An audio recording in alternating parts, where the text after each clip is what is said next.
السلام عليكم ورحمة الله وبركاته. ازيكم يا اغلى متابعين في الدنيا؟ عاملين ايه؟ يا رب دايما تكونوا بخير. انسب حاجة في الجو البرد ده وكمان اولادنا داخلين على مذاكرة وامتحانات هي اننا نعمل حاجة حلوة تدفينا وتساعد ولادنا على التركيز. وبصراحة مفيش اجمل من كيكة البلح او كيكة الرطب اللي احنا هنعملها مع بعض النهاردة. كيكة سهلة جدا ومغذية جدا جدا، يعني قطعة كده واحدة مع كوباية شاي بحليب هتشجع ولادنا وتساعدهم على المذاكرة. تعالوا نعرف طريقتها مع بعض بكل سهولة، لكن قبل ما نبدأ أتمنى لو أول مرة بتشوفوني تشرفوني بالاشتراك في القناة، ولو عجبكم الفيديو متنسوش اللايك والشير مع أصحابكم. يلا نسمي الله ونشوف هنحتاج ايه عشان نعمل كيكة الرطب أو كيكة البلح الأسمر، وازاي هتطلع معانا هشة وطعمها وريحتها تحفة.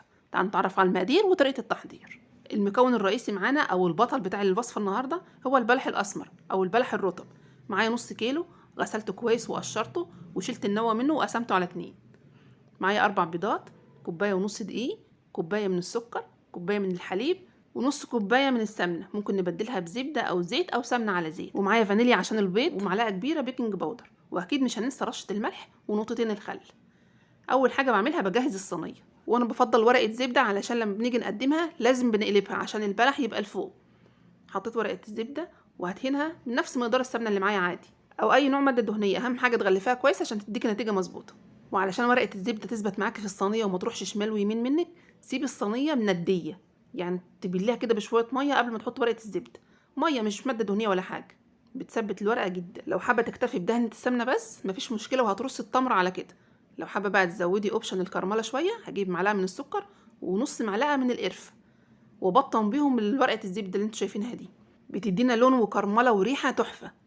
القرفة مع الرطب بيدينا طعم رهيب كمان، غير الريحة اللي انتوا هتشموها هتتجننوا عليها. لكن اللي ما بيحبش القرفة ممكن يستغنى عن الخطوة دي. تعالوا بقى نرص التمر بتاعنا.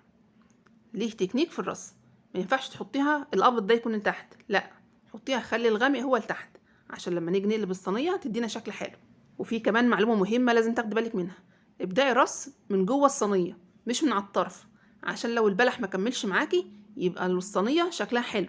لكن لو انت بدأت من الطرف والبلح خلص معاكي، الوسط هيكون ما فيهوش بلح، هيديك شكل مش حلو للصينية.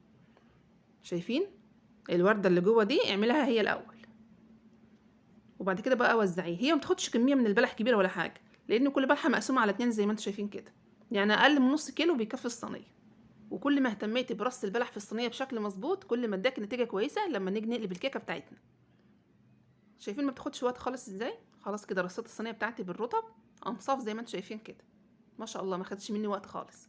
كده الصينية بتاعتنا بقت جاهزة. تعالوا بقى نجهز الكيكة اللي مفيش اسهل منها.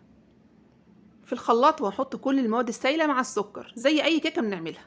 احط البيض، وعلى فكرة ممكن نقلل عدد البيض، يعني ممكن نستخدم 3 بس عشان سعر البيض رافع جدا دلوقتي. حطينا نقطتين الخل، وهنحط كمان الفانيليا بودر او سائل المتوفر عندك على حسب.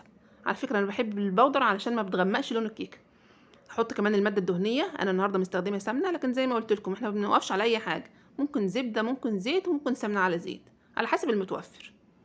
هحط كمان السكر، وكل ما كان السكر ابيض بيديك نتيجة ممتازة في الكيكة. وهحط كمان الحليب. كده حطينا كل المواد السائلة في الخلاط مع السكر، هنضربهم ضرب كويس جدا، لازم يدونا فوليوم كده وقوام تقيل ولون فاتح. واحنا طبعا متفقين ان كل مقادير الكيكه لازم تكون بدرجه حراره الغرفه، يعني ما تطلعيش البيض والحليب من التلاجة وتستخدميه، مش هيديك النتيجه المظبوطه للكيكه. هسيب المكونات السائله تنخلط مع بعضها كويس على ما ندخل الدقيق عشان ما نضيعش وقت. مقدارنا النهارده كوبايه ونص من الدقيق، وبفكركم ان احنا بنستخدم كوبايه واحده ونحدد بها كل المقدار.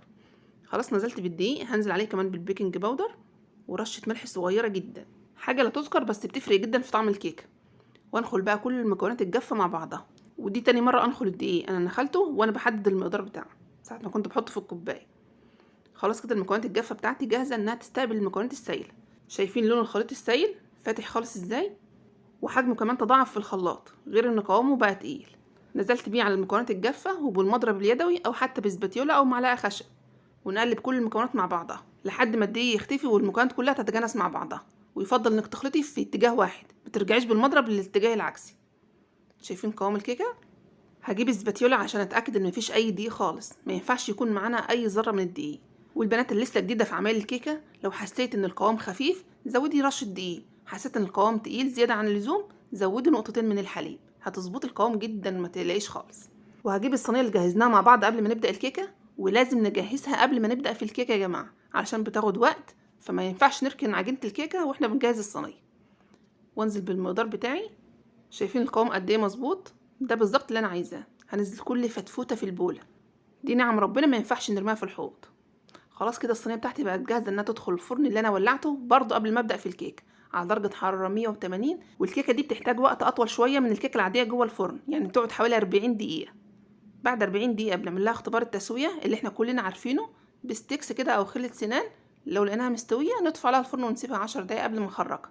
لقينا لسه فيها عجين بنسيبها كمان 5 دقايق ونعمل الاختبار مرة تانية. انا طبعا عملت الاختبار وزي الفل مستوية وجميلة جدا. شايفين لونها من فوق عامل ازاي؟ ولا ريحتها مخليه ريحة البيت كله تحفة. في مزيج كده من الروايح، الكراميل، السمنة مع السكر مع القرفة مع التمر اللي موجود في أرضية الصينية، حاجة كده رهيبة. بسباتيولا كده والف على الجناب عشان لو في حاجة ماسكة اسلكها قبل ما اقلب الصينية. وورقة الزبدة هتساعدنا جدا، هتتقلب معانا بكل سهولة. نسمي الله بقى ونشوف. شايفين الجمال؟ ما تسيبيهاش تبرد وهي لسه في الصينية عشان تقدري تطلعي ورقة الزبدة. لو سبتها تبرد السكر مع السمنه هيجمد ومش هيريحك ابدا وانت بتخرجيها، يعني يا دوب تهدى كده وتقلبها على طول. شايفين بقى لونها؟ على فكره الاسمر ده البلح، مش محروقه ولا حاجه. لون الكيكه الاصلي اللي هي في الفواصل اللي بين البلح وبعض. هقربها لكم دلوقتي عشان تطمنوا عليها. شايفين لونها قد ايه جميله وهشه وتسويتها مظبوطه جدا، ده غير بقى الريحه والطعم حاجه كده خطيره. شايفين الجمال؟ ولا محتاجه تزيين ولا اي حاجه، بس لو حابين تضيفوا اي صوص الكراميل او صوص الشوكولاته هيناسبها جدا جدا. بس انا عن نفسي شايفاها كده جميله جدا، شكلها حلو وطعمها كمان حلو، وغير انها صحيه ومش محتاجه اي اضافات عليها. وكمان البلح اللي احنا مستخدمينه سعرات عاليه جدا، فمفيش داعي بقى نزود السعرات دي بصوص كمان. طيب احنا كده اطمنا على تسويتها من بره وشكلها حلو ولونها حلو، تعالوا بقى نطمن على التسويه من جوه وهنشوفها هشه ولا لا. نقطع قطع كده. بسم الله ما شاء الله. شايفين الجمال؟ شايفين قد ايه هشه والقطعه مستواها قد ايه، مع ان الصينيه مش صغيره واحنا مستخدمين كوبايه ونص دقيق بس. تسويتها مظبوطه وهشه هشاشه السنين، وطعمها وريحتها تحفه. القطعه دي كفيله انها كده تكون مع كوبايه شاي بحليب او كوبايه نسكافيه، تخلي ولادنا مركزين ومودهم عالي جدا. ومش بس لولادنا، ده مناسبه للبيت كله. انتوا عارفين ان الشتا يعني ايه؟ ناكل ونحلي نحلي وناكل. وكيكه الرطب طبعا معروف عنها انها كيكه شتويه من الدرجه الاولى، وعلى فكره مناسبه جدا للزيارات الاسريه. يعني لو حابه تنزلي عند حماتك او حد من حبايبك وعملت الكيكه الجميله دي وانت رايحه لهم، هتكون اجمل هديه. حاجه كده بسيطه وفي نفس الوقت شيك وبالف هنا وشفا. وكده الفيديو بتاعنا خلص، لكن افكارنا ووصفاتنا كتيره وما بتخلص. اتمنى تجربوا كيكه الرطب بطريقتي وتعجبكم. ولو عجبكم الفيديو ما تنسوش تشتركوا في القناه ولايك وشير للفيديو وتفعلوا زر الجرس عشان يوصلكم كل جديد. والسلام عليكم ورحمه الله وبركاته.